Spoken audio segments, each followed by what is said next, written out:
Hello दोस्तों, स्वागत है आपका मेरे YouTube channel Rawat home channel में। आज हम दोस्तों वास्तु से रिलेटेड 5 ऐसे लक्षण देखेंगे, ऐसे गुण देखेंगे और घर बनाने में चीज़ें जो हमने कर रखी हैं वो ऐसी 5 चीज़ें देखेंगे जिससे कि हमें वास्तुशास्त्र के अनुसार बहुत अधिक फ़ायदा मिलता है। अभी तक हमने वास्तु की कमियों के बारे में बात की थी प्रीवियस वीडियोस में। आज हम बात करेंगे जिनसे कि हमें घर में बहुत ही अच्छा वास्तु लाभ देखने को मिलता है। वो कौन कौन से हमारे 5 गुण होते हैं और हमारे घर में वो कौन कौन सी 5 चीज़ें होती हैं। जैसे कि दोस्तों ये हमारा घर है, इस प्लॉट का साइज़ था हमारा 30x40 फीट और ये हमारी यहाँ पर रोड थी। तो जैसे ही घर का मुख्य गेट दोस्तों स्टार्ट होता है, तो अगर ये हमारे ईस्ट और नॉर्थ ईस्ट के बीच में आता है तो ये बहुत ही ज़्यादा शुभ दिशा हमारे लिए रहती है। इससे हमारा बहुत ही अधिक वास्तु लाभ हमें मिलता है, इससे हमें बहुत ही अधिक फ़ायदा पहुंचता है क्योंकि ये हमारी बहुत ही ज़्यादा शुभ दिशा रहती है। तो अगर हमारा मेन गेट एक अच्छी डायरेक्शन में रहता है, जैसे कि ईस्ट और नॉर्थ ईस्ट के बीच में रहता है, तो ये बहुत ही अच्छी डायरेक्शन रहेगी हमारे मेन गेट के लिए। इसके अलावा हमारे मेन गेट में कोई जंग वगैरह नहीं लगा होना चाहिए, इस पे कोई टूट फूट नहीं होनी चाहिए और इसके सामने कोई भी बिजली का खंभा हो गया या कोई भी ऐसा बाधा नहीं होनी चाहिए जो कि हमारे मेन गेट को किसी भी तरह से बाधित कर रही हो। इसके आगे हमारी क्लीन एंट्री होनी चाहिए और साथ ही साथ यहाँ पर हमारी एक अच्छी लाइटनिंग होना भी बहुत ही ज़्यादा ज़रूरी है। इससे हमें बहुत ही अच्छा फ़ायदा मिलता है क्योंकि घर का मेन गेट हमारी पॉजिटिव एनर्जी के लिए बहुत ही ज़्यादा ज़रूरी होता है।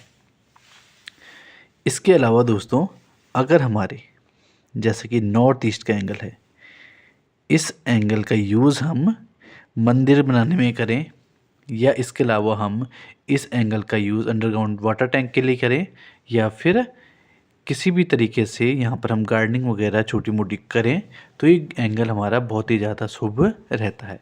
नॉर्थ ईस्ट का एंगल हमारा ईशान कोण होता है और ईशान कोण दोस्तों भगवान शिव की दिशा होती है और यहाँ पर वास्तु पुरुष का सिर विद्यमान रहता है। अगर हम यहाँ पर जल से संबंधित कार्य करते हैं तो ये हमारे जीवन में शीतलता प्रदान करता है। 2 जगह तो दोस्तों ये हो गए जिनके बारे में हमने अभी बात की है। तीसरे नंबर पे आता है दोस्तों हमारा ब्रह्म स्थान। ये हमारा ब्रह्म स्थान है। इस स्थान को हम जितना खुला रख सकें ये उतना बेहतर होता है। यहाँ पर हम जितना आकाश तत्व को रख सकें ये स्थान उतना ज़्यादा बेहतर होता है। यहाँ पर हमें कोई भी भारी चीज़ नहीं रखनी है, कोई भी ऐसी चीज़ नहीं रखनी है जो कि यहाँ पर बाधा पहुँचाए और यहाँ पर हमारा किसी भी टाइप का कंस्ट्रक्शन नहीं होना चाहिए। अगर हम इस वाले एरिया को ऊपर तक छत तक ओपन रख सकें तो ये और ज़्यादा बेहतर होता है। अगर हम इसे ओपन टू स्काई बना सकें तो ये और ज़्यादा बेहतर रहता है। इसके अलावा यहाँ पर अगर हम ओटीएस नहीं बना पा रहे हैं, अगर हम यहाँ पर मंदिर भी बनाते हैं या तुलसी का पौधा लगाते हैं ओटीएस बना के, तो बहुत ही ज़्यादा शुभ रहता है। या फिर हमें इसे एरिया को ओपन छोड़ना चाहिए, ये हमें बहुत ही अधिक वास्तु लाभ देता है। चौथे नंबर पे बात करेंगे दोस्तों अपने किचन की। किचन अगर हमारे साउथ ईस्ट के एंगल में आ रखा है तो ये हमारे लिए बहुत ही ज़्यादा बेहतर रहता है क्योंकि ये अग्नि से संबंधित कोण है और आग्नेय कोण में ही किचन का होना बहुत ही ज़्यादा हमारे लिए फ़ायदेमंद रहता है। इससे सभी घर वालों के स्वास्थ्य में वृद्धि होती है और उनका स्वास्थ्य हमेशा बढ़िया रहता है और खाने से संबंधित जो रोग होते हैं जैसे कि पेट के रोग हो गए वो होने की संभावना बहुत ही कम रहती है और पूरे घर में पॉजिटिव एनर्जी बढ़ती है। चौथा ये हो गया था दोस्तों जिससे कि हमें वास्तु लाभ होता है। और 5वां होता है दोस्तों हमारा साउथ वेस्ट नेतृत्व कोण।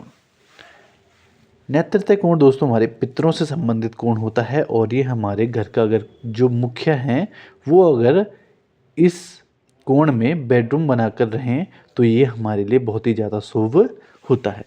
इससे जो दोस्तों घर के मुखिया होते हैं, जो घर के बुजुर्ग होते हैं, उनका समाज में स्थिति बेहतर होती है, उनके स्वास्थ्य में भी स्थिति बेहतर होती है और उनको आर्थिक सुख भी इसमें प्राप्त होता है और घर में उनका अधिक सम्मान इसमें मिलता है। घर में उन्हें अधिक सम्मान इस वजह से मिलता है। नेतृत्व कोण में दोस्तों हमें घर के मुखिया के लिए ही बेडरूम बनाना चाहिए। बेडरूम जब बनाया जाए तो इसमें ये बात का विशेष ध्यान रखना है कि बेड के नीचे हमें कोई भी आयरन की ख़राब चीज़ नहीं रखनी है या कोई भी आयरन की चीज़ नहीं रखनी है। कोई भी जूते चप्पल वगैरह जो ऐसी चीज़ें नहीं रखनी है जिससे कि बेड के नीचे कबाड़ हो। अगर हमें बेड के नीचे कोई चीज़ रखना बहुत ही ज़्यादा ज़रूरी है तो हम वुडन चीज़ों को बेड के नीचे रख सकते हैं। इसके अलावा जब हमारे बेडरूम में बेड लगा हो तो इसमें ज़रूर ध्यान करना है कि बेड जहाँ पर लगा है वहाँ पर शीशे की परछाई ना आ रही हो। शीशे में आपका बेड नहीं दिखना चाहिए जिस टाइम पे आप बेड में लेटे हुए हैं।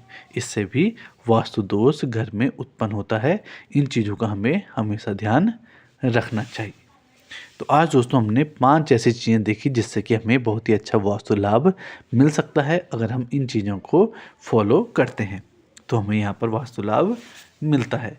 जब भी दोस्तों हमारे पूरे घर में जैसे कहीं पर वास्तु अगर गलत हो रखा है और उस चीज़ को हम तोड़कर सही करना चाह रहे हैं तो इसमें हमें इस चीज़ का ध्यान जरूर रखना चाहिए कि ज़्यादा तोड़फोड़ करने से भी वास्तु खंडन दोष होता है।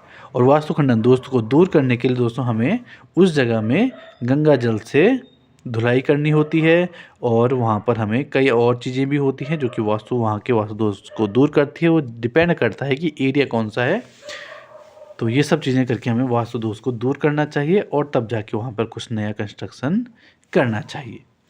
अब दोस्तों मिलेंगे आपको नेक्स्ट वीडियो में, तब तक के लिए दीजिए आप लोग इजाज़त। और ये वीडियो आपको कैसे लगी इसके लिए आप मुझे कमेंट कीजिए, वीडियो को शेयर कीजिए, लाइक कीजिए। अगर आपकी कोई भी समस्या होती है, आप कुछ भी पूछना चाहते हैं तो आप मुझे इस नंबर पर व्हाट्सएप कर सकते हैं। नंबर है 9528979792।